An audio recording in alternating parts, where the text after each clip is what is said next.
Good morning बच्चों, कैसे हो आप सब। मैं बहुत बढ़िया हूँ।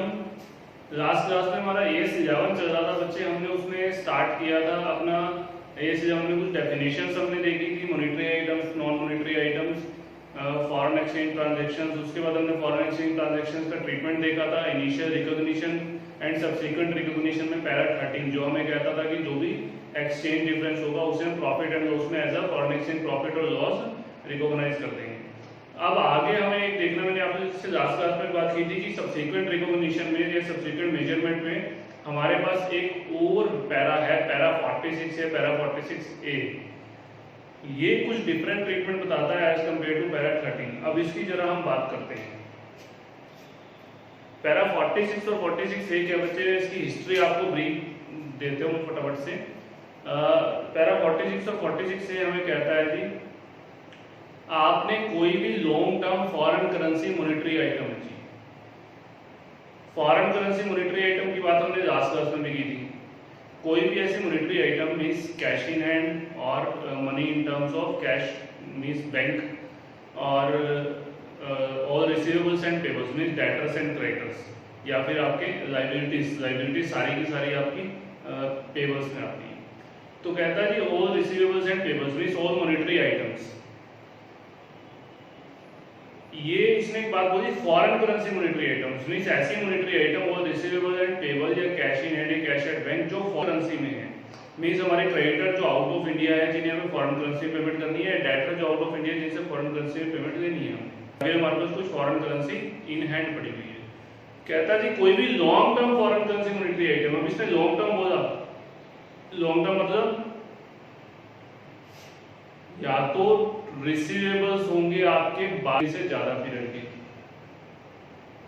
या फिर पेबल्स होंगे 12 महीने से ज्यादा पीरियड के। रिसीवेबल तो प्रैक्टिकली बहुत कम केसेस में होंगे या नहीं होंगे, क्योंकि मोस्टली डेटर्स है 3-6 महीने का या 12 महीने का टाइम पीरियड होगा। पेबल्स हो सकते हैं जी आपके long term means liabilities, loan. अगर आपने फॉरेन से लोन लिया हो, हमारे इंडिया में बहुत सी बड़ी बड़ी कंपनीज फॉरेन से लोन लेती है, क्योंकि इंडिया में जो लोन का रेट है नॉर्मली 9 से 11% के राउंड चलता है बिजनेस लोन का, और फॉरेन से उन्हें 4-4.5% पे इजीली मिल जाता है। यूएस या फिर यूके से बहुत अच्छे रेट ऑफ इंटरेस्ट पे लोन मिल जाता है, वहाँ पे रेट ऑफ इंटरेस्ट बहुत कम है। तो अब यहाँ से बहुत बड़ी बड़ी कंपनियाँ वहाँ से लोन लेती हैं। अब उन लोगों को रेट ऑफ इंटरेस्ट तो बच जाता है, लेकिन उन लोगों का नुकसान कहाँ होता है बच्चे? उन लोगों का नुकसान होता है foreign exchange loss. For example मैं किसी भी एक कंपनी की बात करता हूं, उसने $1 करोड़ का लोन लिया, किसी यूएस ने लिया, बैंक ऑफ अमेरिका में बात कर लेते हैं, बैंक ऑफ अमेरिका से $1 करोड़ का लोन लिया उसने। जब लिया तब रेट ऑफ एक्सचेंज रेट था 70, तो दैट मीन्स उसके पास आएगी 70 crore INR means rupees 70 crore rupees उसके पास आ रहे। एक साल बाद उसे सिर्फ इंटरेस्ट पे करना है, अभी कोई इंस्टॉलमेंट पे नहीं कर रहा, मान रहे हैं कि इंटरेस्ट पे कर रहा है, आप लिमिट मान सकते हैं इसे, या फिर और कुछ भी आप एक्स्ट्रा फैसिलिटी मान सकते हैं जिसमें आपको सिर्फ इंटरेस्ट पे करना है अमाउंट। तो हमें एक साल बाद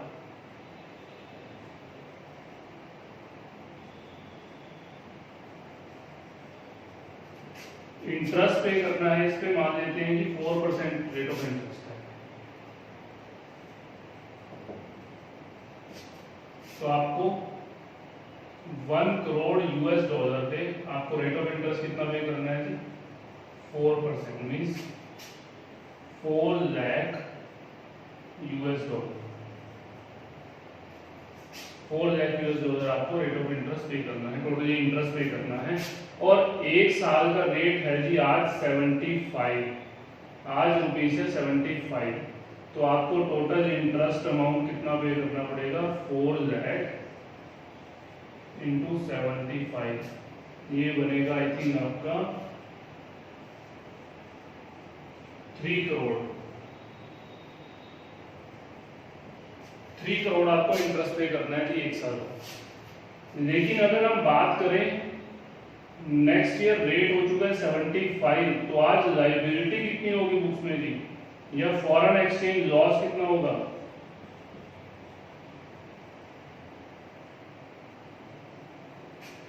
आपने लिया था तब 70 रुपीज था, लाइबिलिटी आज भी आपकी 1 करोड़ यूएस डॉलर की रहेगी। 75 के हिसाब से आज लाइबिलिटी 755 करोड़ की हो गई। तो दैट मीन्स आपका फॉरेन एक्सचेंज लॉस कितना होगा जी, 75 crore minus 70 crore equal to 5 crore का आपका फॉरेन एक्सचेंज लॉस है बच्चे। मीन्स आपने क्या किया, आपने 3 करोड़ इंटरेस्ट पे किया। इंडिया में अगर आप 70 करोड़ बाय करते तो आपको हो सकता है 10% पे करना पड़ता, दैट मीन 7 करोड़। आपने 4 करोड़ का अपना इंटरेस्ट तो बचाया, लेकिन 5 करोड़ रुपए फॉरेन एक्सचेंज लॉस इनकर कर दिया, आपकी लायबिलिटी ही 5 करोड़ से बढ़ गई बच्चे। इस तरह से बहुत सी बार कंपनीज को फॉरेन एक्सचेंज लॉस हो जाता था। इंडिया में बड़ी बड़ी बहुत सी कंपनीज है जिन्होंने बोरोइंग बाहर से ली, फॉर एग्जांपल रिलायंस। तो इस तरह से बहुत सी बार लॉस हो जाता था, लेकिन ये लॉस परमानेंट नहीं है, हर साल रेट में इतना फ्लक्चुएशन नहीं होता। तो इसी करके वो बाहर से बोरोइंग लेना ज़्यादा बेटर समझते हैं, क्योंकि इंटरेस्ट तो हर साल उनका 4 करोड़ रुपए बच जाना है, लेकिन लॉस हर साल 4 करोड़ नहीं होना। कोई साल ऐसा भी होता है जहाँ पर ये अमाउंट बच जाता है हमारा, इतना लॉस हमें इनकट नहीं करना पड़ता। तो अब इस केस में हमारा क्या होगा जी, AS 11 में इसी का ट्रीटमेंट दिया है, पैरा 46 और 46 से। अब हुआ क्या था, जब रिलायंस ने लोन लिया, ये बात है बच्चे 2006-7 की, जिस समय उस समय के आसपास लगभग 45 रुपए के आसपास वो होता था यूएस डॉलर का रेट, और ये 45 से 50 रुपए के आसपास, ये 70 रुपए 4-5 साल में ही बढ़ा। 2007 से लेकर 12-13 तक ये 70 रुपीज़ के आसपास पहुंच गया था, 5-6 सालों के अंदर ही। तो 5-6 सालों में बहुत ज़्यादा बढ़ गया था, 20-25 रुपए के अराउंड। अब हुआ जब रिलायंस को ये लॉस इनकट करना पड़ा। अब रिलायंस आप लोगों को पता है कि इंडिया की सबसे बड़ी इंडस्ट्री है आज के टाइम पे, इंडिया की सबसे बड़ी कंपनी है, एशिया की टॉप कंपनीज में है वो, 1 या 2 में होगी एशिया की टॉप 1 और 2 में। तो रिलायंस इंडस्ट्रीज का लॉस आने लगा जी बहुत बड़ा। अब रिलायंस इंडस्ट्रीज ने सारा साल बढ़िया काम किया, अच्छे से प्रॉफिट्स कमाए, लेकिन जब उनका प्रॉफिट एंड लॉस अकाउंट बना, बैलेंस शीट फाइनल हुई, तो उनके पास लॉस आता था प्रॉफिट एंड लॉस अकाउंट में, उनका यह प्रॉफिट रिड्यूस हो जाता था। किसकी वजह से, ये जो उनका 5 करोड़ रुपए फॉरेन एक्सचेंज लॉस आया, इसकी वजह से P&L में चले जाता था, और इसकी वजह से उनका फॉरेन एक्सचेंज लॉस की वजह से उनका लायबिलिटी इंक्रीज हो जाती थी और प्रॉफिट डाउन हो जाता था।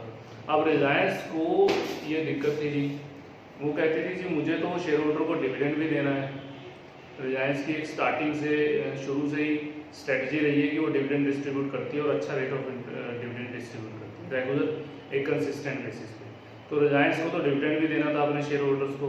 तो रिलायंस ने बोला कि सर हमें तो कुछ ना कुछ करना पड़ेगा, ये काम तो नहीं हो सकता।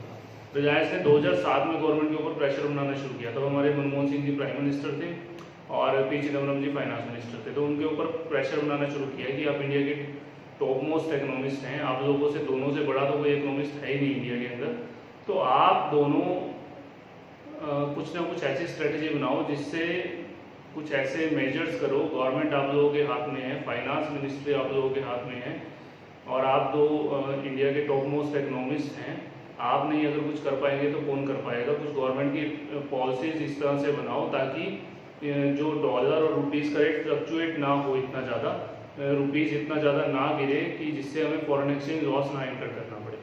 गवर्नमेंट ने 2-3 साल लगाए, नहीं उनसे हुआ। 2006 से स्टार्ट किया, 2009 तक लगाए, कुछ नहीं हुआ।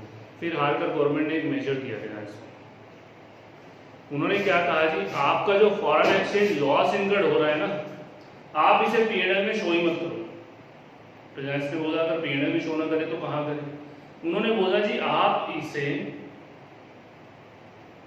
एसेट की कॉस्ट में इंक्रीज कर दो। डेबिट है, लॉस है, लॉस डेबिट नेचर का होता है। तो आप एक काम करो, आपकी क्रेडिट साइड से लायबिलिटी इंक्रीज हो रही है, इसीलिए आप डेबिट में लॉस इनकट करते हैं। आपकी क्रेडिट साइड से लायबिलिटी इंक्रीज होती है तो आप डेबिट साइड में एसेट की वैल्यू बढ़ा दो, उससे आपका P&L नहीं हिलेगा। रिलायंस ने बोला मतलब, उन्होंने कहा जी इस लोन से आपने क्या इनकट किया, अगर आपने कोई डेप्रिशिएबल एसेट इनकट की तो उस एसेट की कॉस्ट में जोड़ दो, बाद में डेप्रिसिएशन के रूप में ऑटोमेटिकली वो राइट ऑफ होती चलेगी। एक साल में इतना लॉस नहीं आपके P&L में जाएगा, धीरे धीरे 8-10 सालों में डेप्रिसिएशन की फॉर्म में चला जाएगा। उन्होंने कहा जी अगर नॉन डेप्रिशिएबल एसेट है, तो गवर्नमेंट ने बोला नॉन डेप्रिशिएबल एसेट है तो हम आपको एक सेपरेट अकाउंट देते हैं जी, long term foreign currency monetary item translation account. ये एक अकाउंट दिया उन्होंने जी, long term foreign currency monetary item translation account, जो अदर नॉन करंट एसेट के हेड में शो होगा, इस अकाउंट से आपको राइट ऑफ आप कर सकते हैं till the period of loan, जितना लोन का पीरियड है तब तक आप राइट ऑफ इस अकाउंट से कर सकते हैं। पहले इसमें कहा गया था 2009 में अप्लाई किया गया और कहा 2007 से जितना आपका लॉस है उसे रिट्रोस्पेक्टिवली आप 2009 में एक काम करें कि आप कैपिटलाइज कर दें, और तब ये पैरा इंट्रोड्यूस किया गया। और इसमें क्या कहा गया कि ऑप्शन है, जो कंपनी एक्सरसाइज कर लेगी वही इसका बेनिफिट ले सकती है, जो नहीं एक्सरसाइज करेगी उसे P&L में ही चार्ज करना पड़ेगा। अब ऑप्शन किस तरह से दिया गया जी, रात को पैरा अनाउंस हुआ, सुबह जब न्यूज में आया पता चला कि कल रात 12 बजे तक का ही टाइम था ऑप्शन एक्सरसाइज करने का, और पूरे इंडिया में सिर्फ एक ही कंपनी ने ऑप्शन एक्सरसाइज किया, रिलायंस। दैट मीन सिर्फ रिलायंस के लिए ही पैरा लेकर आए। लेकिन बाद में जब सभी कंपनीज ने डिमांड की तो इन्होंने पैरा 46 से इंट्रोड्यूस किया, और उसके थ्रू इन्होंने क्या कहा जी 2011 की बजाय 2012 तक का हम पीरियड कर देते हैं और सभी कंपनीज एक्सरसाइज कर सकती हैं। फिर सभी कंपनीज एक्सरसाइज कर सकती थी, जिन्होंने करना था उन्होंने कर लिया। उसके बाद 2012 तक भी गवर्नमेंट की पॉलिसीज रेगुलेट नहीं हुई तो उन्होंने सीधा उठाकर टाइम ही 2020 कर दिया, क्योंकि 2012 के बाद भी अगर गवर्नमेंट ये पॉलिसीज रेगुलेट नहीं करती तो 2014 में इलेक्शंस थे, 1 या 2 साल बढ़ाती तो इलेक्शंस के टाइम उनके पास ये इशू आ जाता, और इलेक्शन के टाइम ये इशू गवर्नमेंट के लिए वैसे ही बहुत नेगेटिव होना था। तो इसीलिए उन्होंने सीधा उठाकर उन्होंने सोचा कि 2014 में क्या करना है, 2019 के भी बात करते हैं, सीधा 2020 31 मार्च 2020 तक इसका टाइम कर दिया गया था बच्चों। अभी तक इसे एक्सटेंड नहीं किया गया, तो अभी तक हमारे पास ये एप्लीकेबल तो है, लेकिन 31 मार्च 2020 तक इसे राइट ऑफ करना था। जिसके पास भी पड़ा हुआ है वो सारा का सारा राइट ऑफ करना था, लेकिन इसके ऊपर अभी तक कोई क्लैरिफिकेशन नहीं आई है। जब तक कोई क्लैरिफिकेशन नहीं आती तब तक ये उनकी बैलेंस शीट में उनके एसेट्स में पड़ा रहेगा और राइट ऑफ होगा। अगर डेप्रिशिएबल एसेट है तो डेप्रिसिएशन की लाइफ में, नॉन डेप्रिशिएबल एसेट है तो till the period of loan. ये था बच्चों हमारा पैरा 46 और 46 से इसकी ब्रीफ हिस्ट्री, इसका कंसेप्ट मैंने आप लोगों को समझा दिया। अब इसमें हम कुछ नोटिंग करते हैं फटाफट से।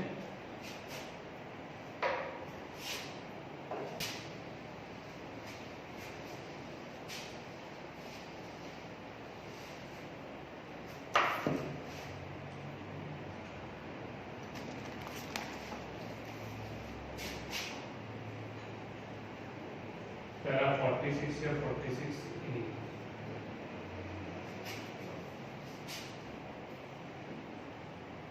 according to above para,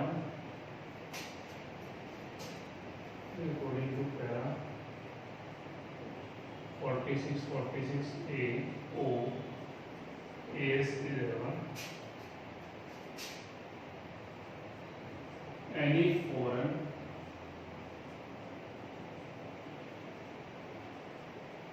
exchange difference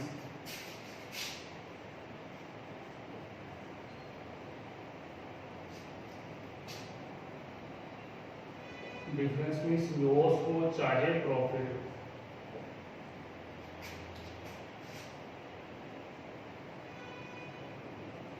rising on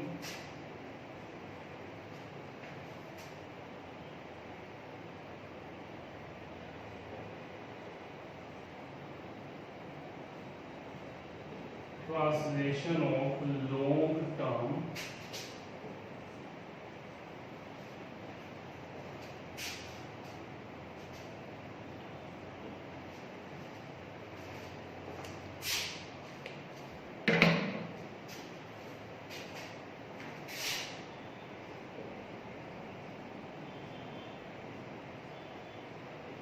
foreign currency monetary item,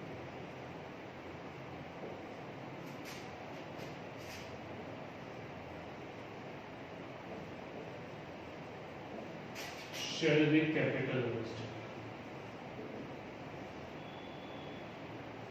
to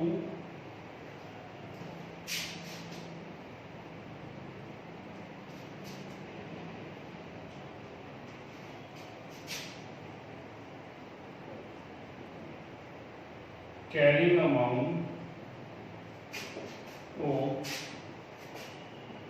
respective asset if such asset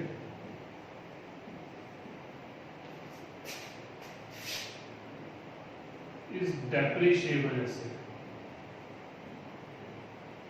means आपने फॉरेन करेंसी लोन से या फॉरेन बोरोइंग से आप लोगों ने अगर कोई मशीनरी, प्लांट या फिर कुछ अदर डेप्रिशिएबल एसेट खरीदी है तो आप उसे उसी एसेट की कॉस्ट में कैपिटलाइज कर सकते हैं, वो डेप्रिशिएट होती जाएगी उसकी कॉस्ट के साथ।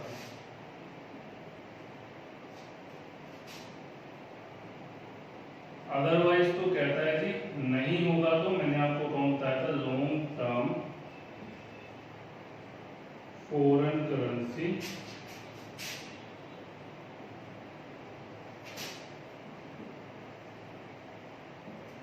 मॉनेटरी आइटम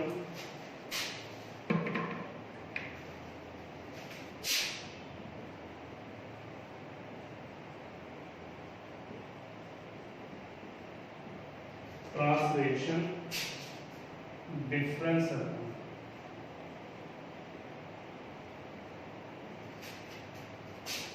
इसे आप प्यार से बुला सकते हैं जी LTFCMIT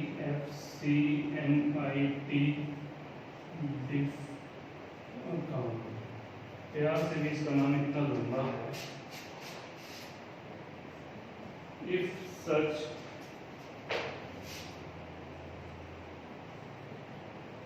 asset is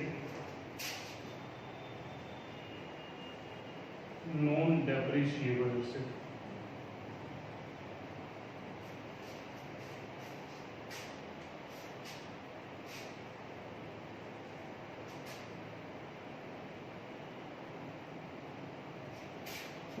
अगर ये एसेट नॉन डेप्रिशिएबल, आपने कोई फॉरेन करेंसी बोरोइंग से ऐसी एसेट खरीदी जो नॉन डेप्रिशिएबल है, फॉर एग्जांपल आपने लैंड खरीदी, land is a non depreciable asset, तो उस केस में क्या होगा जी, अगर लैंड आपने खरीदी है तो उस केस में जो भी आपका फॉरेन एक्सचेंज लॉस या फिर फॉरेन एक्सचेंज प्रॉफिट आप लोगों का होगा, वो सारा का सारा long term foreign currency monetary item translation difference account में चल जाएगा, क्योंकि अगर आप उसे लैंड की कॉस्ट में ऐड करेंगे, लैंड की कॉस्ट में ऐड हो जाएगी, लैंड डेप्रिशिएट नहीं होने वाली।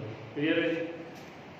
या फिर अगर आपने कोई भी एसेट खरीदी जो नॉन डेप्रिशिएबल है, बेसिकली लैंड ही है, कई बार क्या होता है कि आपने long term foreign currency borrowing ली, लेकिन आपने बहुत सी एसेट्स में लगा दिया, कुछ वर्किंग कैपिटल में भी लगाया, कुछ लॉन्ग टर्म एसेट्स में लगाया, कुछ डेप्रिशिएबल में, कुछ नॉन डेप्रिशिएबल में, आपके पास एग्जैक्ट अमाउंट नहीं है, आपने टोटल बिजनेस सेटअप करने के लिए टोटल अमाउंट दिया था, आपके पास एग्जैक्ट नहीं है आपने कहाँ पे कितना लगाया, तो उस केस में आप क्या करते हैं, LTFC MIT डिफरेंस अकाउंट में ट्रांसफर कर देते हैं, और उसे जब तक लोन की लाइफ है तब तक आप उसे राइट ऑफ करते चलेंगे।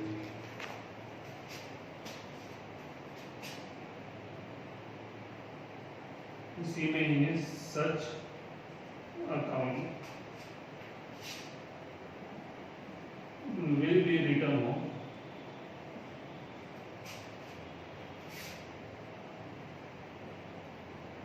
over the period of loan up to, ये over the period of loan ही लिखे आप, वैसे अप टू 31 मार्च 2020 था, 31 मार्च 2020 के बाद ये एक्सटेंड नहीं होना था, अगर आपका लोन ज़्यादा पीरियड का दिया तो भी 31 मार्च 2020 तक मैक्सिमम था, लेकिन इसके ऊपर कोई क्लैरिफिकेशन नहीं आई और 31 मार्च 2020 निकल चुका है, आगे इस पर क्या होगा कुछ नहीं अभी क्लैरिफिकेशन आई, जैसे ही कुछ क्लैरिफिकेशन आती है मैं आप लोगों को इन्फॉर्म कर दूंगा इसके बारे में, जब तक नहीं आती तो आप यही लेकर चलिए कि ये till the period of loan तक आप इसे अपनी बुक्स में स्टैंड करके राइट ऑफ कर सकते हैं। लो बच्चों, ये तो था हमारे पास पैरा 46 और 46 से हम आपके जो नोट्स मैंने आप लोगों को दिए हैं उसका कुछ एक आधा क्वेश्चन करते हैं, जिसमें हमें पैरा 46 और 46 से का ट्रीटमेंट भी करना पड़े। तो चलो हम इलस्ट्रेशन नंबर 1 है शायद, इलस्ट्रेशन नंबर 1 है, इलस्ट्रेशन नंबर 1 ही हम करते हैं जरा।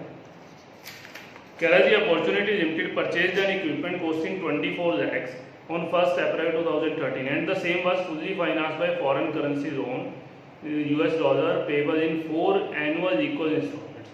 कहता है जी अपॉर्चुनिटी लिमिटेड एक कंपनी है जिसने एक इक्विपमेंट खरीदा है जी 24 लाख रुपीज़ का, और जो फॉरेन करेंसी लोन से US से उसने लोन लिया था $, में उससे फाइनेंस करवाया, दैट मीन्स फॉरेन से लोन लेकर इक्विपमेंट खरीदा है और 4 एनुअल इक्वल इंस्टॉलमेंट में ये रीपे करना है। एक्सचेंज रेट है 60 रुपीज़ ऑन 1st April 13 जब इक्विपमेंट खरीदा, 31 मार्च 14 एक साल बाद 62.5।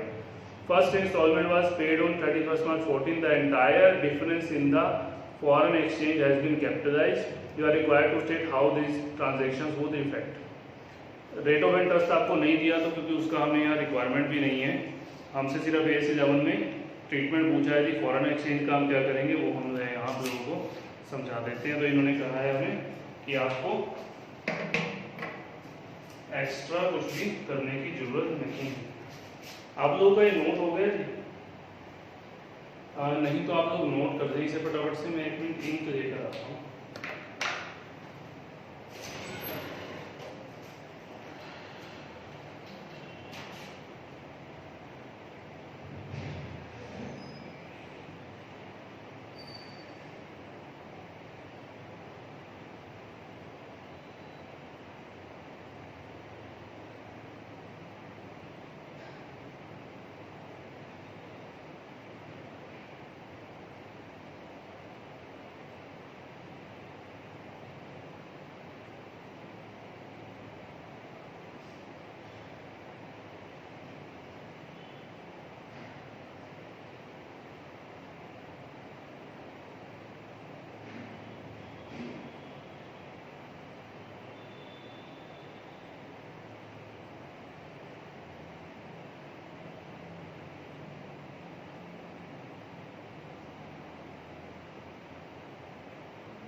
लो बच्चों, इसने इस ट्रांजैक्शन की अकाउंटिंग मांगी है हमसे, तो पहले तो फर्स्ट अप्रैल 13 की हम अकाउंटिंग कर देते हैं जी। इक्विपमेंट अकाउंट डेबिट, हमने एसेट खरीदी।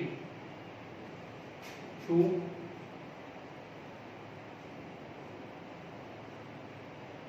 फॉरेन करेंसी लोन अकाउंट, कितने की है? 24 लाख।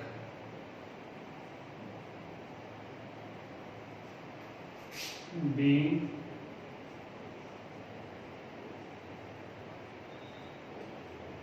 Equipment purchase. देखें जरा कितना लोन लिया US डॉलर में। लोन इन रुपीस है जी 24 lakh.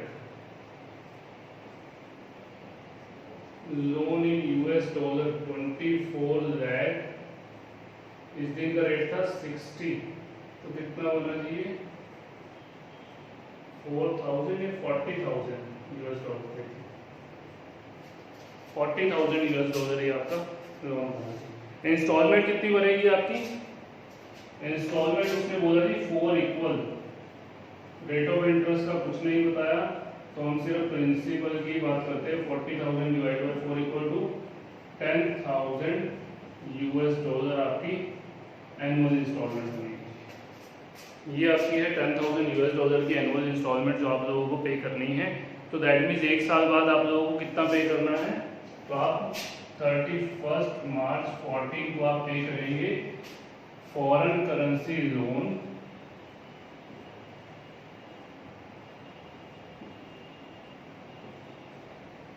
Account debit to bank. आपके पास से तो 10,000 इंटू कितने जाएंगे, 10,000 इंटू 62.50 आज का रेट है, तो 62,50,000 आपके पास से पैसे जाने वाले हैं 1 साल बाद। 1 साल बाद आपकी जेब से कितने पैसे जाने वाले हैं, 62,50,000। अब आप लोग क्या करेंगे जी, और आज की डेट में आपको ये भी पता है कि बोरोइंग्स कितने की हैं। अगर आप आज की डेट में बोरोइंग्स की वैल्यू देखें तो आपकी बोरोइंग्स बची हैं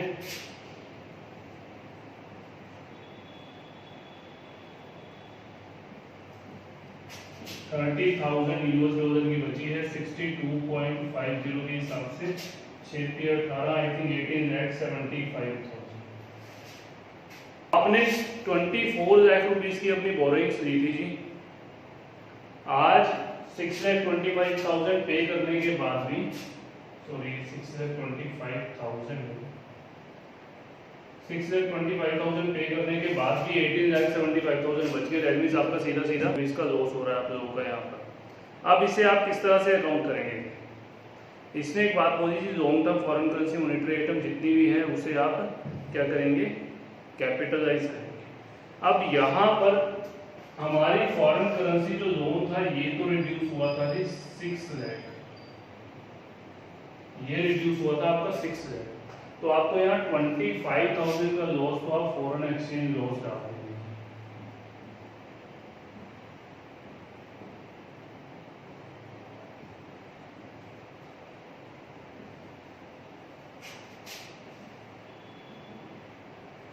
क्योंकि ये लायबिलिटी तो आप पे कर चुके हैं। इसने एक बात बोली थी जितने भी long term foreign currency monetary item on the date of balance sheet आप उसे क्या करेंगे, कैपिटलाइज कर देंगे। लेकिन आपके on the date of balance sheet तो सिर्फ बिक्री 30,000 डॉलर की लायबिलिटी थी, क्योंकि इसे तो आप पे कर चुके हैं, तो दैट मींस इसका जो लॉस होगा वो आप कैपिटलाइज नहीं करेंगे। क्लियर है जी, कोई डाउट इसमें, यहां तक कोई भी डाउट किसी बच्चे को, यहां तक कोई भी डाउट किसी बच्चे। चलो बच्चों ये ट्रीटमेंट बिल्कुल गलत है। AS11 के अंदर हम स्पेसिफिकली हमने बात की थी कि सिर्फ 2 काम होने हैं AS11 के अंदर। एक इनिशियल रिकॉग्निशन, जब हमने कोई ट्रांजैक्शन फॉरेन करेंसी में की, दैट मींस लोन एक्वायर किया सेल परचेज की, उस समय आप कन्वर्जन करके इनिशियली रिकॉग्नाइज करेंगे। उसके बाद सिर्फ और सिर्फ बैलेंस शीट डेट पर ही आप उसे चेंज करेंगे, सिर्फ बैलेंस शीट डेट पर ही आप चेक करेंगे कि लायबिलिटी या एसेट की कितनी वैल्यू है, क्या डिफरेंस आता है, उससे पहले आप कुछ भी नहीं करने वाले। तो दैट मींस उससे पहले जो भी आपकी ट्रांजैक्शन होगी तो उसमें कोई भी फॉरेन एक्सचेंज लॉस या प्रॉफिट बुक नहीं होगा, वो ट्रांजैक्शन आपकी इनिशियल रिकॉग्निशन वाले कंसेप्ट में ट्रांजैक्शन डेट का जो रेट है उसी पर ही रिकॉर्ड होगी। तो दैट मींस यहाँ पर आपका 6,25,000 ही आएगा। अब आप कहेंगे कि आज आपकी लायबिलिटी की वैल्यू बची 24 लाख में से माइनस करके 625 अगर करते हैं तो 17,75,000, लेकिन हमने चेक किया हमारी लायबिलिटी बची है जी 18,75,000 जो एक्चुअली है हमारी लायबिलिटी, क्योंकि हमने 30,000 यूएस डॉलर पे करने, रुपीस पे नहीं करना। तो आज हमारी लायबिलिटी की वैल्यू 18,75,000 है, तो इसी लायबिलिटी को हम यहाँ पर इंक्रीज कर देंगे। बुक वैल्यू कितनी होगी जी, वो बोरोइंग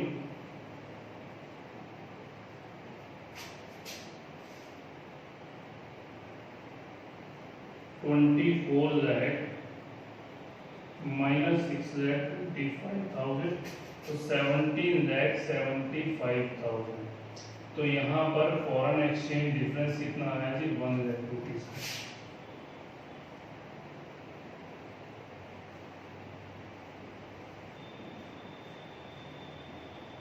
इस फॉरेन एक्सचेंज डिफरेंस का सिर्फ आप लोगों को ट्रीटमेंट करना है। वो हमने क्या कहा था कि डेप्रिशिएबल एसेट है तो उसकी कॉस्ट में ऐड हो जाएगा। Equipment is a depreciable asset, तो आप यहां पर क्या करेंगे कि equipment account debit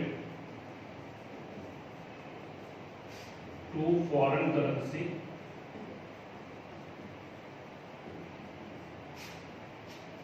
loan account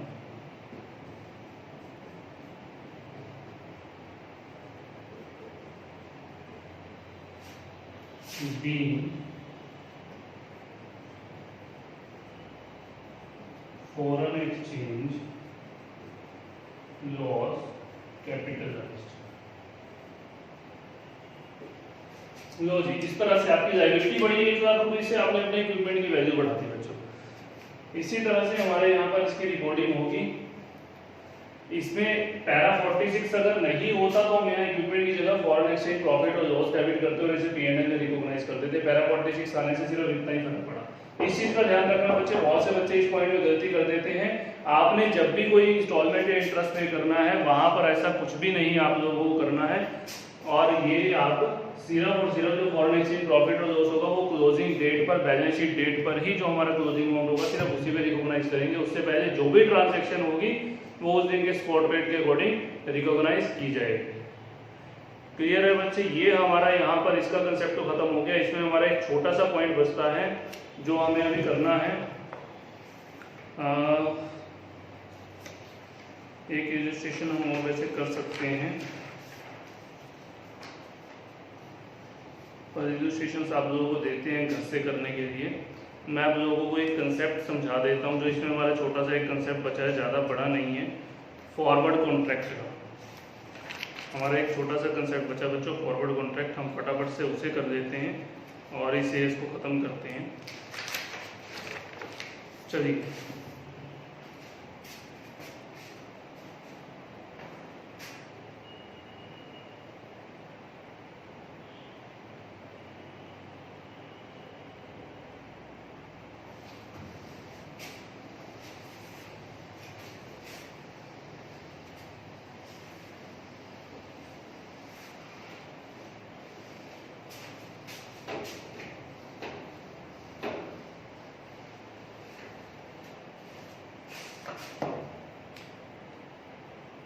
फटाफट से कुछ डेफिनेशन लिखते हैं फिर समझाता हूँ आपको।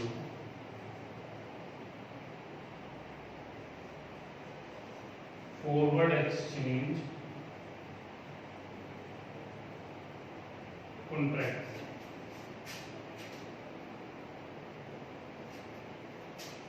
it is a contract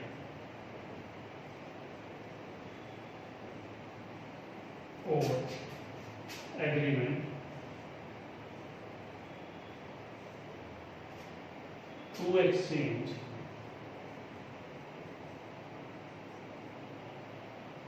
different currencies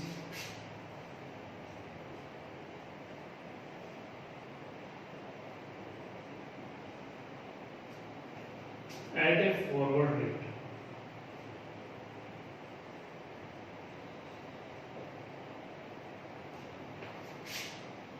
second forward rate के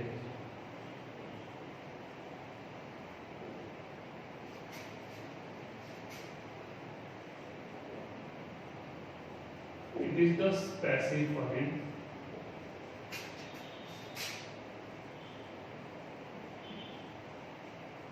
exchange rate for exchange of two currencies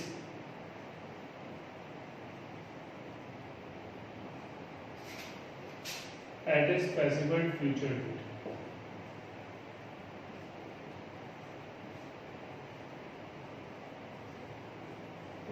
बच्चे आपका फाइनेंस का कंसेप्ट है लेकिन इसकी काउंटिंग हमें यहाँ पर देखनी है, तो मैं आपको समझाता हूँ फटाफट से कि फॉरवर्ड एक्सचेंज कॉन्ट्रैक्ट होता क्या है। फॉरवर्ड एक्सचेंज कॉन्ट्रैक्ट क्या होता है बच्चे?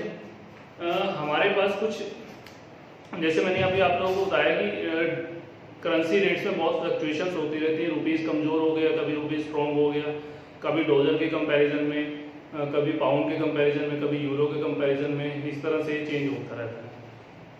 तो अब इस केस में क्या होता है, कई बार हमारी फॉर एग्जांपल हमने गुड्स मंगवाए, आज से 3 महीने बाद हमें उसकी पेमेंट करनी है, तो आज का रेट है जी 70 रुपीज़। हमें डाउट है 3 महीने बाद जब हम पेमेंट करने लगे उनसे, मान लें हमने $1 लाख पे करने हैं, तो हमें तो अपने बैंक के पास जाना पड़ेगा, हमारा बैंक उसे $1 लाख पे कर देगा।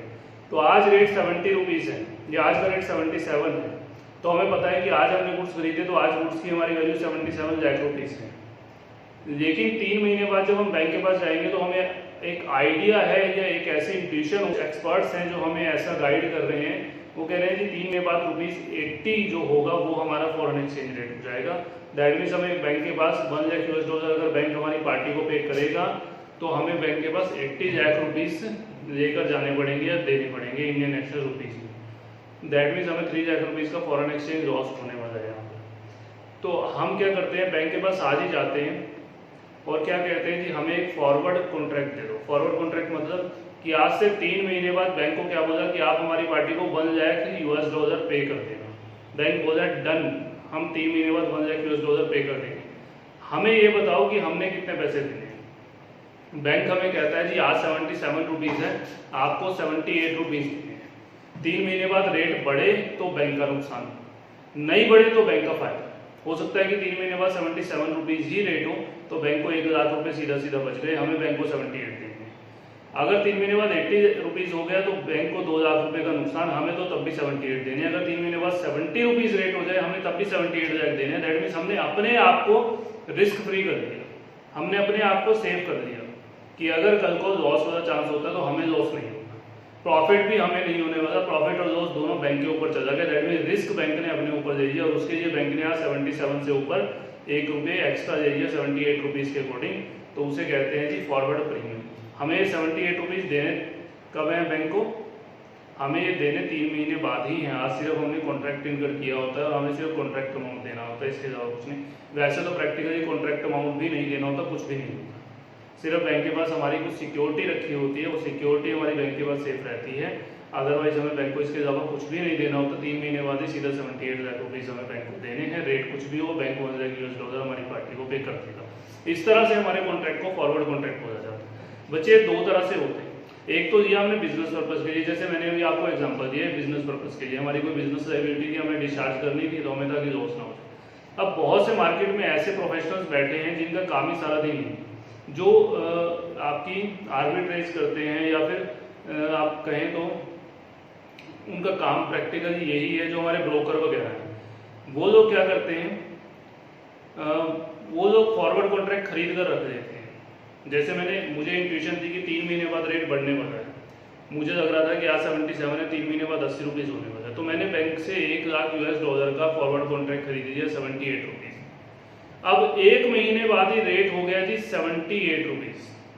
अब 1 महीने बाद अगर कोई बैंक के पास जाएगा, आज क्या तारीख है 24 जून, आज 24 जून है बच्चों, तो अगर आज से मैंने खरीदा 3 महीने बाद, दैट मीन्स अब मुझे बैंक को 3 महीने बाद जुलाई अगस्त सितंबर में मुझे 24 सितंबर को बैंक को क्या देना है जी 78 लाख रुपीज़ देने हैं और बैंक मेरी पार्टी को $1 लाख दे देगा, जिसे भी मैं कहूँगा। मेरी अभी तक कोई पार्टी नहीं है, मेरी कोई बिजनेस डीलिंग ही नहीं है जी। तो लेकिन अब मैंने क्या किया जी 78 में मैंने एक $1 लाख का फॉरवर्ड कॉन्ट्रैक्ट ले लिया। अब कोई बिजनेस एंटिटी उसने गुड्स परचेज किया आज के समय में या आज से 2 या 4 दिन बाद, उसने सितंबर एंड पे पेमेंट करनी है किसी पार्टी को, लेकिन उसने फॉरवर्ड कॉन्ट्रैक्ट नहीं दिया बैंक से, अपने आप को सेव नहीं किया। उसने कहा देखी जाएगी क्या होगा। 1 महीने बाद रेट हो गए जी 78 रुपीज़। अब उसे दिखा कि यार 1 महीने बाद 78 रुपीज़ हो गए और अभी 2 महीने और पड़े, मान लेते हैं कि 24 जुलाई को रेट हो गए जी 78 रुपीज़। उसे दिखा कि यार ये तो अगस्त सितंबर तक कहीं 80 क्रॉस भी ना हो जाए, मुझे तो लॉस हो जाएगा, मैं बैंक के पास चले जाता हूँ, आज ही कॉन्ट्रैक्ट ले लेता हूँ। बैंक कहता है जी 78 रुपीज़ आज का रेट है, मैं आपको 79 रुपीज़ पे 2 महीने का फॉरवर्ड कॉन्ट्रैक्ट दूंगा। मीन्स बैंक उसे सितंबर एंड का फॉरवर्ड कॉन्ट्रैक्ट 79 पे देगा, वही कॉन्ट्रैक्ट मुझे 78 पे मिला हुआ है। सितंबर एंड का। दैट मीन्स अगर मैं बैंक को 78 लाख देता हूँ तो बैंक मुझे 1 लाख US$ देगा, लेकिन उस पर्सन को 79 लाख देने पड़ेंगे। रीजन क्योंकि मैंने जल्दी दिया, उस टाइम रेट कम था, उसने जब दिया तब रेट ज्यादा था, तो बैंक अपना तो कुछ प्रीमियम उसमें जोड़ेगा ही जोड़ेगा जो उस टाइम के रेट होगा। तो अब उस केस में क्या होगा कि वो बिजनेस वाला पर्सन कहेगा कि यार 79 में मिल रहा, हो सकता है बैंक उसे 80 रुपीज में बोले कि रेट बढ़ रहा है जी, मैं तो अपने आप को ज़्यादा रिस्क नहीं दे सकता, मैं तो 80 रुपीज़ को देखूंगा। वो पर्सन मेरे पास आया, वो बोला जी मुझे सितंबर का फॉरवर्ड कॉन्ट्रैक्ट चाहिए, आपके पास पड़ा हुआ है, आपको ज़रूरत नहीं है तो आप मुझे बेच दो। मैं कहूँगा ठीक है जी, हम इस तरह से फॉरवर्ड कॉन्ट्रैक्ट सेल भी कर सकते हैं। मैं एक एग्रीमेंट करके उसे फॉरवर्ड कॉन्ट्रैक्ट सेल कर दूँ उस पर्सन को, और वो पर्सन मेरे बिहाफ पे कल को बैंक के पास जाएगा और बोलेगा जी ये एग्रीमेंट है, आपने उसे दिया था 78 रुपीज़ का कॉन्ट्रैक्ट सितंबर एंड में $1 लाख पे करने का, अब ये कॉन्ट्रैक्ट मुझे बिक चुका है, तो वो पर्सन बैंक को 78 लाख रुपीज़ देगा और बैंक से $1 लाख लेकर अपनी पार्टी को दे देगा।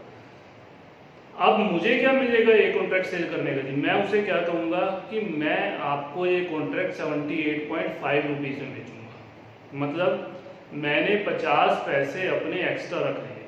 तो मैंने क्या बोला कि तू बैंक को 78 लाख रुपीज़ दे दियो, लेकिन मुझे 50,000 आज पे कर दे, और ये 50,000 is the selling amount of that forward contract. मतलब मैंने जब कॉन्ट्रैक्ट दिया तो बैंक को कुछ नहीं दिया, सिर्फ मेरी एक सिक्योरिटी बैंक के पास पड़ी हुई है, और जैसे ही कॉन्ट्रैक्ट खत्म होगा मेरी सिक्योरिटी भी फ्री हो जाएगी। मुझे 50,000 सिर्फ बैठे बैठे बच गए। मैंने वो 78 पे कॉन्ट्रैक्ट बैंक को किया था, वो 78 पे उस पार्टी ने दिए, मुझे तो 50,000 बैठे बैठे बच गए। इस तरह से कॉन्ट्रैक्ट को हम बिजनेस कॉन्ट्रैक्ट नहीं मानते जी। ये हमारे जो कॉन्ट्रैक्ट होते हैं फॉरवर्ड कॉन्ट्रैक्ट के, इसे हम बोलते हैं स्पेक्यूलेशन, मतलब सट्टा, और ये बिजनेस कॉन्ट्रैक्ट नहीं है।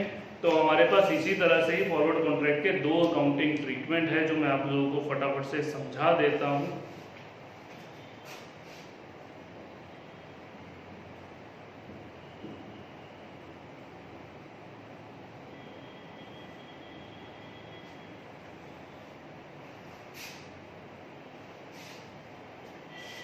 For business purpose,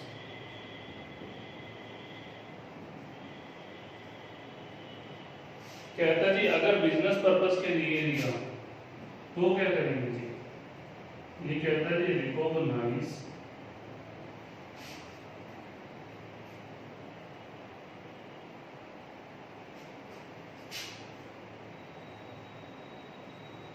forward premium as an expense over a period of forward contract। Forward premium क्या होता है बच्चे?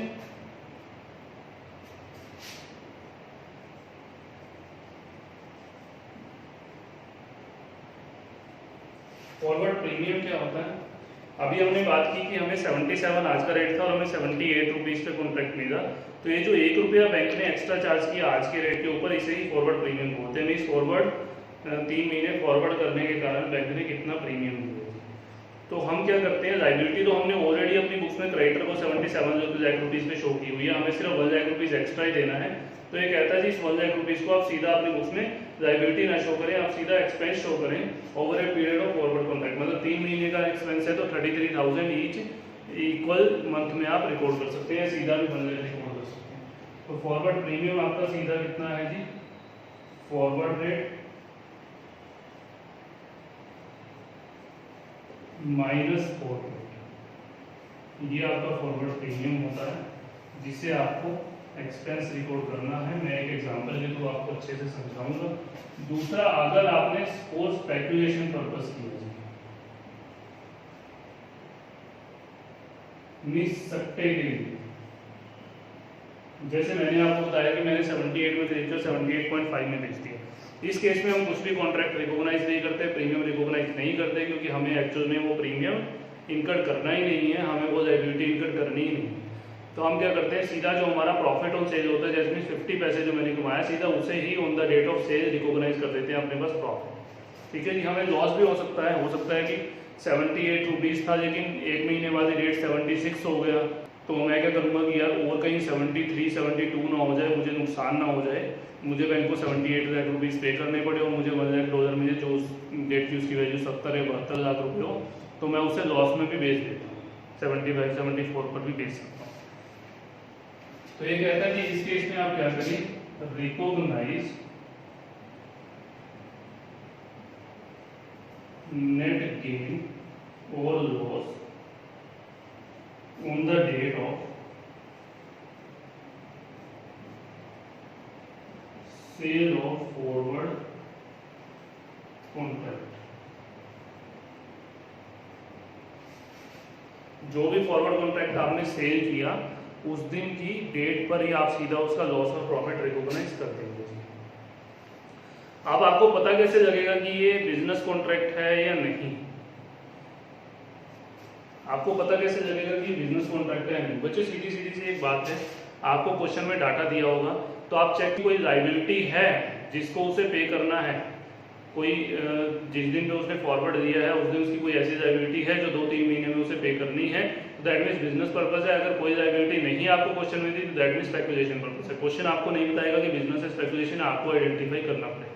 इसको भी मैं लिखवा देता हूँ, आप नोट कर लें। ये ऊपर वाला डेफिनेशन अगर आप लोगों की नोट हो गई हो तो मैं रद्द कर देता हूँ।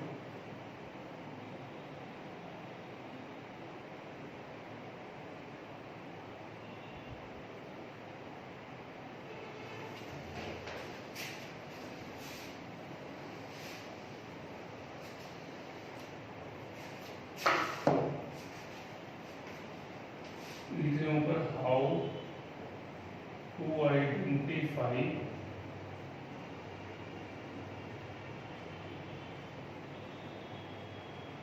Contract nature. कॉन्ट्रैक्ट का नेचर कैसे आइडेंटिफाई, कैसे आपको पता लगेगा कि ये कॉन्ट्रैक्ट बिजनेस पर्पस है या नहीं? तो सीधा सीधा सा आपको क्वेश्चन में देखना है कि इफ द पार्टी या फिर एंटिटी हैज फॉरेन लायबिलिटी, क्या उसकी कोई फॉरेन लायबिलिटी दी है क्वेश्चन में? अगर यस तो बिजनेस पर्पस, अगर नहीं तो स्पेक्यूलेशन। क्लियर है?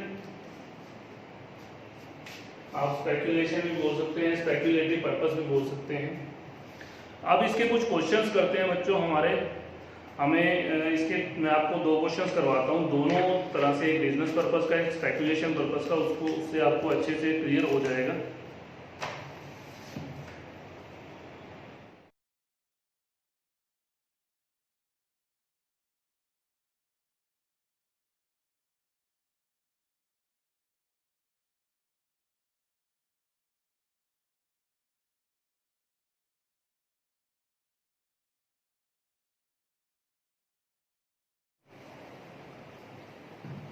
लो बच्चों, इलस्ट्रेशन नंबर 7 आप ओपन करें जरा अपने नोट्स में।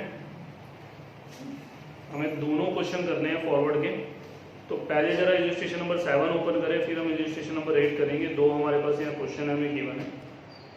कह रहा है जी, Raw limited purchase a plant for $1 lakh on 1 February 2012 payable after 3 months. इसने एक प्लांट खरीदा जी $1 लाख का 1 फरवरी 2012 में, और 3 महीने बाद पे करना है। तो दैट मीन्स यहाँ इसकी एक बिजनेस लायबिलिटी है, तो दैट मीन्स ये हमारा बिजनेस पर्पस होगा, इस क्वेश्चन में स्पेकुलेशन पर्पस नहीं होगा।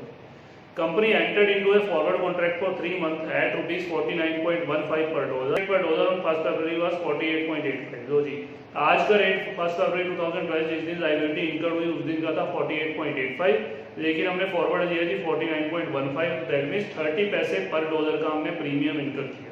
How will you recognise the profit and loss on forward contract in the books of Raw limited? लो जी, हमारा यहाँ पे फॉरवर्ड प्रीमियम कितना होगा? सॉल्यूशन नंबर 7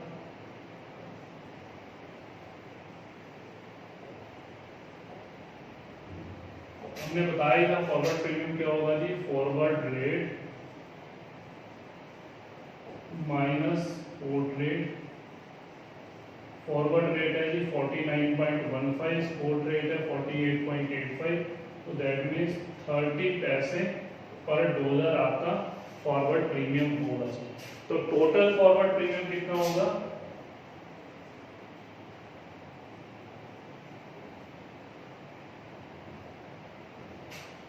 $0.30 इंटू टोटल कितने डॉलर हैं आपके पास क्वेश्चन में, 1 lakh, that means 30,000 total premium है आपका। और ये क्या कहता था जी, अगर बिजनेस पर्पस है, तो इस क्वेश्चन में बिजनेस पर्पस है, तो कहता है बिजनेस पर्पस है तो ये फॉरवर्ड प्रीमियम जितना भी फॉरवर्ड कॉन्ट्रैक्ट का टर्म होगा, ये 3 महीने का टर्म है इस फॉरवर्ड कॉन्ट्रैक्ट का, हमने 3 महीने के लिए लिया है क्योंकि पेबल 3 महीने बाद है, तो जितना भी फॉरवर्ड कॉन्ट्रैक्ट का टर्म होगा उसी में रिकॉग्नाइज कर दिया जाएगा। तो दैट मीन्स 3 महीने का एक्सपेंस हमारा 30,000 रिकॉग्नाइज होना है। लेकिन एक चीज ध्यान से देख लें जरा, क्या यहाँ पर ईयर चेंज तो नहीं हो रहा, 1 फरवरी को हमने कॉन्ट्रैक्ट लिया 3 महीने, दैट मीन्स कॉन्ट्रैक्ट का टर्म क्या है, फरवरी, मार्च एंड अप्रैल, ये 30 अप्रैल या 1 मई को मैच्योर होगा आपका कॉन्ट्रैक्ट। तो दैट मीन्स करंट ईयर जो 2011-12 है उसके अंदर तो फरवरी और मार्च 2 ही महीने आ रहे हैं, और 12-13 के अंदर एक अप्रैल महीना आ रहा है, तो दैट मीन्स ये expense to be recognised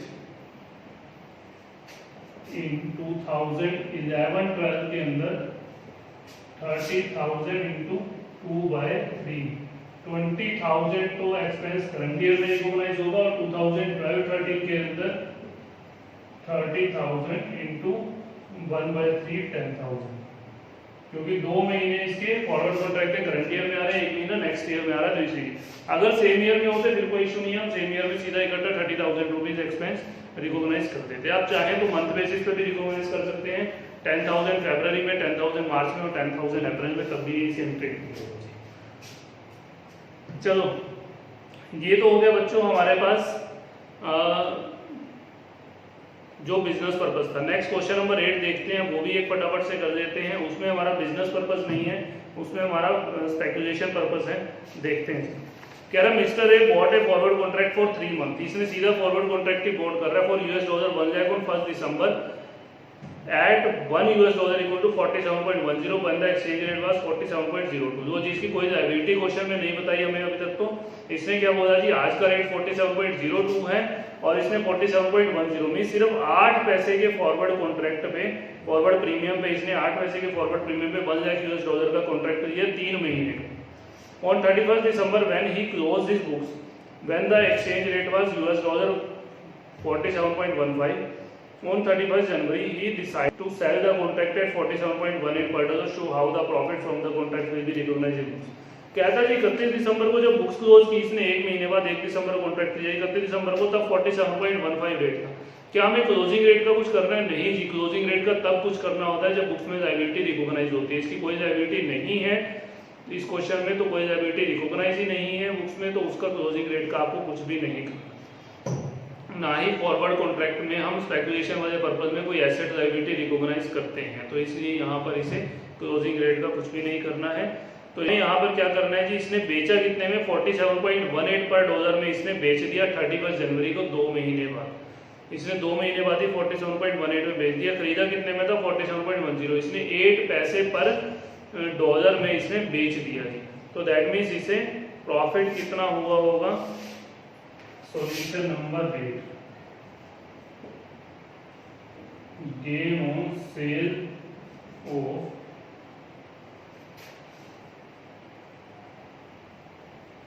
forward contract. Sale price है जी, सेल प्राइस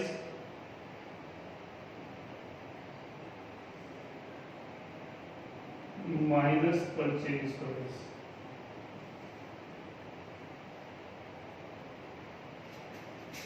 सेल प्राइस है 47.18, परचेज प्राइस है 47.10, टोटल डॉलर है 1 लाख। तो हमारे पास ये होगा जी 8 पैसे पर डॉलर, 8,000 रुपीज का इसको गेन होगा जी। तो इसे 8,000 रुपीज का गेन इसी दिन, जिस दिन सेल किया ऑन 31 जनवरी को ये रिकॉग्नाइज कर लेगा अपनी बुक्स में 8000 रुपीज़ का गेन। मैं आप लोगों को इसका एक एग्जांपल समझा देता हूँ, क्योंकि इसे सिर्फ 8000 रुपये इस दिन जिस जब सेल किया वो मिल जाए, क्योंकि इसने बैंक को भी कुछ 47.10 के अकॉर्डिंग पे नहीं किया। वो सीधा जिस पर्सन ने 47.18 पे खरीदा इससे, वो बैंक को 47.10 देगा, इसे 8 पैसे इसी दिन दे देगा 8000 रुपये। तो ये अपने पास क्या एंट्री करेगा कि बैंक अकाउंट डेबिट कब 31 जनवरी 2000, ईयर नहीं दिया तो हम सीधा 31 जनवरी लिख देते हैं, 31 जनवरी। Bank account debit 8000 to forward contract gain और लॉस के नाम से आप इसे भर सकते हैं।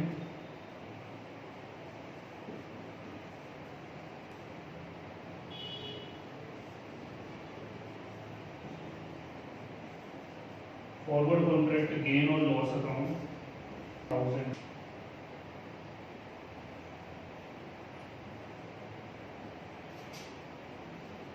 ये आपको एक जनरल एंट्री इसकी पास करनी है बच्चों। बी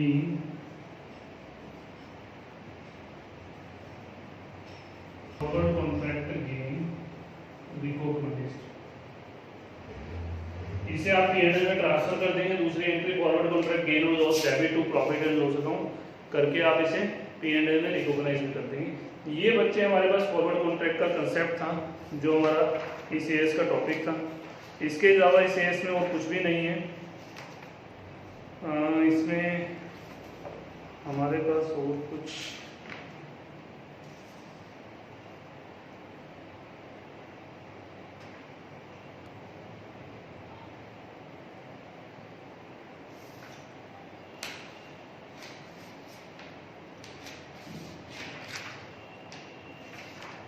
इसमें नहीं है हमारे पास।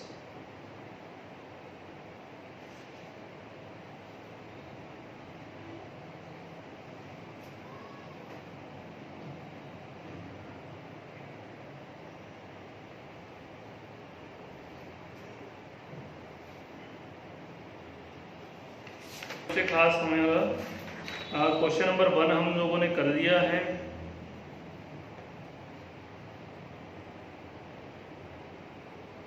क्वेश्चन नंबर 2 बिल्कुल सेम है 1 के जैसा ही, आप इसे इजीली कर देंगे। क्वेश्चन नंबर 3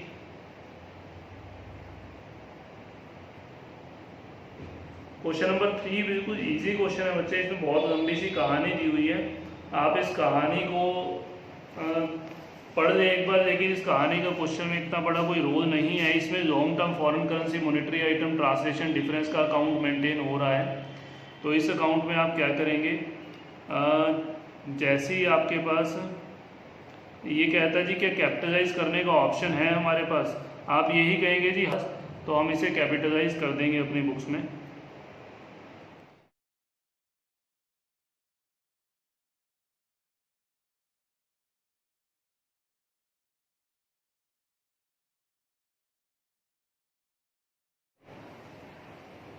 ये इसमें कह रहा है बच्चों कि अगर कंपनी ना होती एलएलपी होती तो क्या तब भी ऑप्शन एक्सरसाइज कर सकते थे। आप कहेंगे जी हाँ ये ऑप्शन एक्सरसाइज कर सकते हैं। ये पुराना क्वेश्चन है 2012 का, तब कंपनीज के लिए ऑप्शन अवेलेबल था, एलएलपीज के लिए नहीं था, लेकिन आज अवेलेबल है, इशू नहीं है।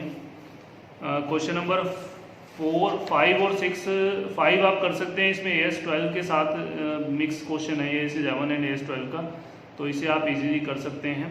क्वेश्चन नंबर 6 अभी आप लोगों को नहीं करना है, AS11 और 16 का एक मिक्स क्वेश्चन है, जो 16 अभी हमने नहीं किया है। 16 जब AS हम करेंगे तो उसमें भी एक ऐसा क्वेश्चन ये सेम मैं करवाऊंगा आप लोगों को, तो आप उसी के साथ ही क्वेश्चन कर देना। 7 और 8 हमने कर लिए हैं। फोर्थ क्वेश्चन एक थोड़ा सा अच्छा ट्रिकी क्वेश्चन है, इसे आप एक बार ट्राई करें, फिर मैं आप लोगों को इसे अच्छे से समझा दूंगा। डाउट्स क्लास में हम इसे कवर कर देंगे। आज के लिए इतना ही बच्चे, ये हमारा AS खत्म हो चुका है। इसके जो 2-3 क्वेश्चन हैं वो आप लोग ट्राई कर लें, जिन्हें मैं डाउट्स क्लास में आपकी क्वेरीज दूंगा उस क्वेश्चंस की, और उसे हम डाउट्स क्लास में ही कवर कर देंगे।